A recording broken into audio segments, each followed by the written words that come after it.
परमात्मा की जय, मदन साहब की जय, फूलन साहब की जय, साहब की जय, लखन साहब की जय, संतोष साहब की जय, साहब की जय, साहब की जय, समाज की जय, मंडली की जय, आनंद की जय, सारे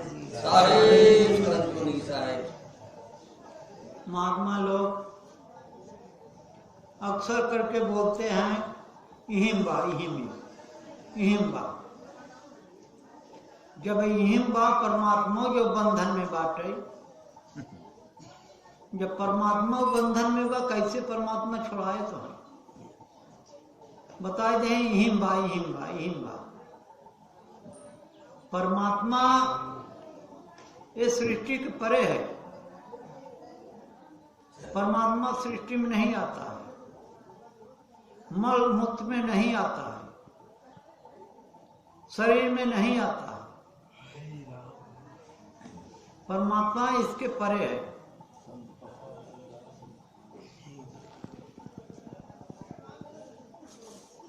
परमात्मा सृष्टि के परे है। आत्मा शरीर से बाहर है, आत्मा है केंद्र पर है। ड्राइवर का बाहरे रहता है, ड्राइवर बाहरे बैठता है गाड़ी पर के भीतर रहता है, गाड़ी में रहता है, गाड़ी में इंजन जहाँ इंजन रहता है वहीं रहता है, आखिरी छोर पर रहता है। जब आत्मा बाहरे है तब क्या जरूरत है साधन अभ्यास करने की।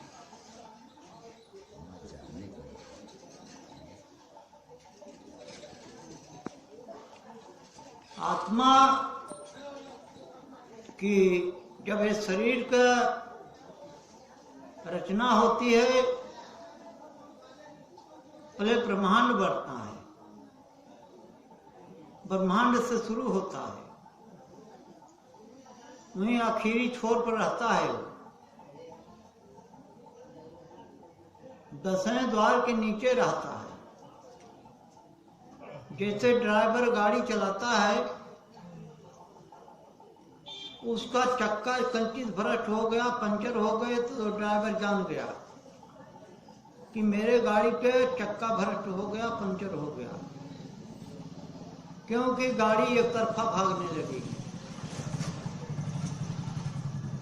वो गाड़ी खड़ी करके देखेगा वो। इसी तरह से आप जैसे चलते हैं, पैर में ठोकर लग जाता है तो आप रुक जाते हैं, उसको टोते हैं पैर को, तो ठोकर लग गया।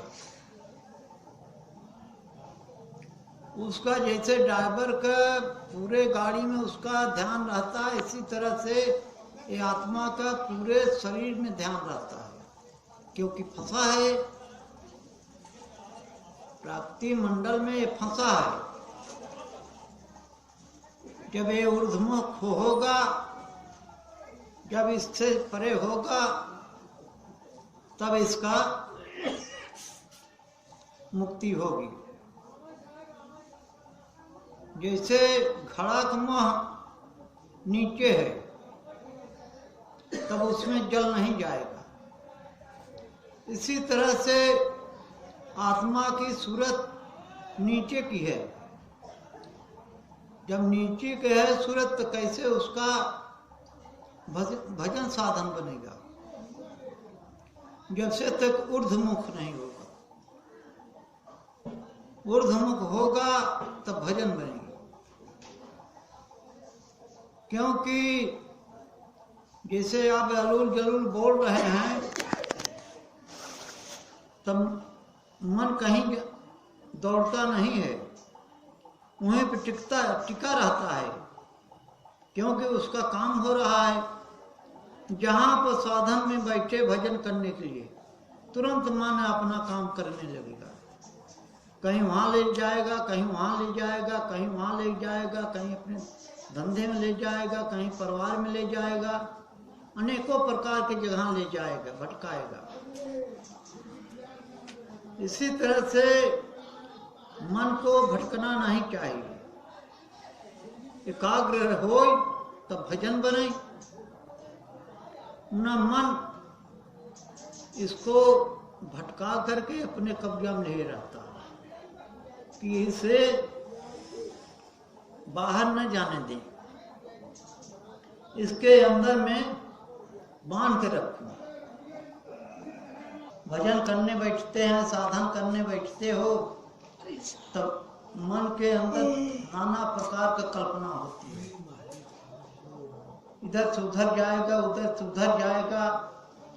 ना मन कहे हैं कि मन जाता है जाने दो, बांध के राख शरीर। मन जाता है जाने दो।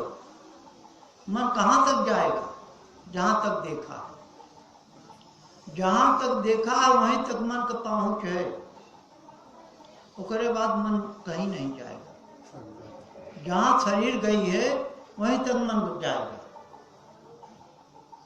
और कह रहे आगे नहीं जाएगा। हम बंबई नहीं देखा हूं, बंबई का हाल नहीं बता सकता हूं। जो बंबई गया है बंबई का हाल बताएगा। फलाने भगत का महाराज इस तरफ है, रोड इस तरफ है, फलानी मार्केट इस तरफ है, सारा यहां से बैठे बैठे देख लेगा मन द्वारा।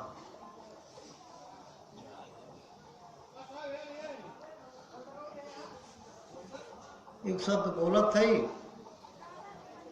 नितिन जी हैं, एक आध दो जने और बोलने वाले हैं।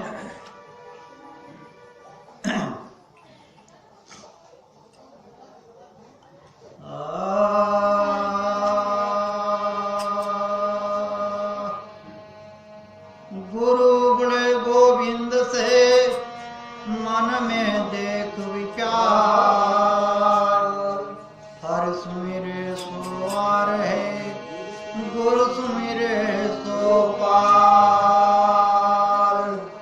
यह तन विष की बेलरी, गुरु अमृत की खान। शीश दिए जो गुरु मिले, तो भी सस्ता जान। महात्मा लोग बोलते हैं गुरु, गुरुआ, गोरु, ना ही समझ पाते हैं किस पैर में हम टंगारी मार रहा हूं। ये अपना को कह रहा हूं कि दूसरे को कह रहा हूं। अब हाँ कहीं तो नाराज होंगे कि पहले अपना अंदर खोजो, मैं गौरू हूं कि गुरु हूं। अपने अंदर का विवेक देखो, तब बाहर बात निकालो। पहले अच्छी तरह से समझ ले, तब बाहर बात निकाले। समाज में बात नहीं है तब उसको बोलना नहीं चाहिए। कोई पूछ ले गोरु का मतलब क्या होता है? गोरु का मतलब 4 पैर होता है। 2 पैर अपना, 2 पैर स्त्री का, वो हो गए गोरु। गुरुआ जैसे वैष्णव धर्म का। गुरु, गुरु कहें कबीर साहब।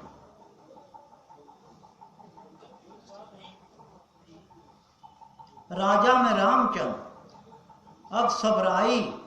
गुरु में कबीर साहब और सब गुरु भाई।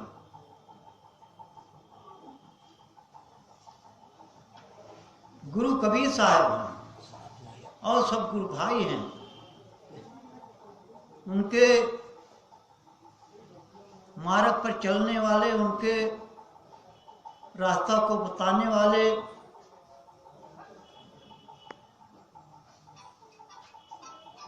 कबीर साहब के रास्ता को बताने वाले, वो भी गुरु हैं। कबीर साहब को गुरु भी कहा गया है, सदगुरु भी कहा गया है। फिर कहें गुरु और सदगुरु में जो भेद लगाएगा तब उसका मुक्ति नहीं होगी।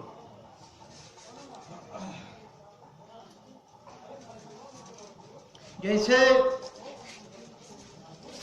लोग कहें कि स्त्री जो है, स्त्री के शरीर में स्त्री आत्मा है और पुरुष के शरीर में पुरुष आत्मा है, ये जिसके मन में विचार आया उसके भी मुक्ति नहीं होगी।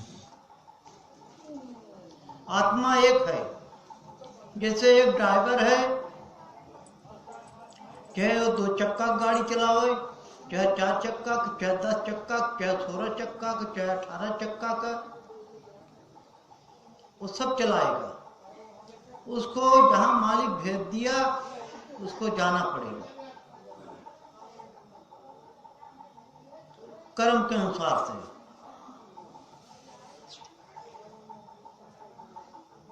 जैसे भजन नहीं किया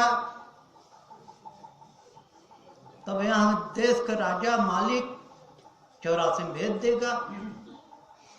वही आत्मा चींटी में है, वही आत्मा हाथी में है, वही आत्मा जो आंखी से दिखाई नहीं देता है उसी में आत्मा है। ये बताइए कितना ये सूक्ष्म है, सोचने का विषय नहीं है। जब उसकी शरीर देखने में नहीं आता है, आंख से, चर्म दृष्टि से, सूक्ष्मदर्शी से देखा जाता है, उसके अंदर में कितनी बड़ी आत्मा है।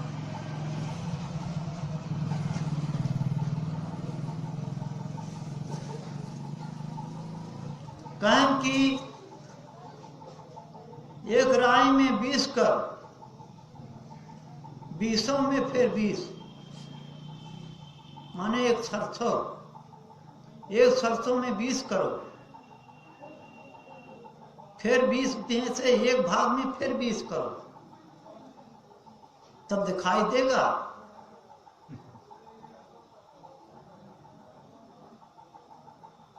इतना सूक्ष्म जब आत्मा है, परमात्मा कितना सूक्ष्म है।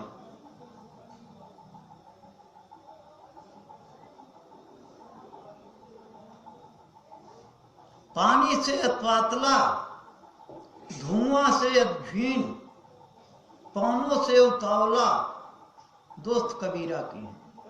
जहां पानी न पास होए वहां आत्मा पास हो जाए, जहां धुआं न पास होए वहां आत्मा पास हो जाए, जहां हवा न पास होए वहां आत्मा पास होए। इतना सूक्ष्म आत्मा बताएं और परमात्मा कितना सूक्ष्म होगा।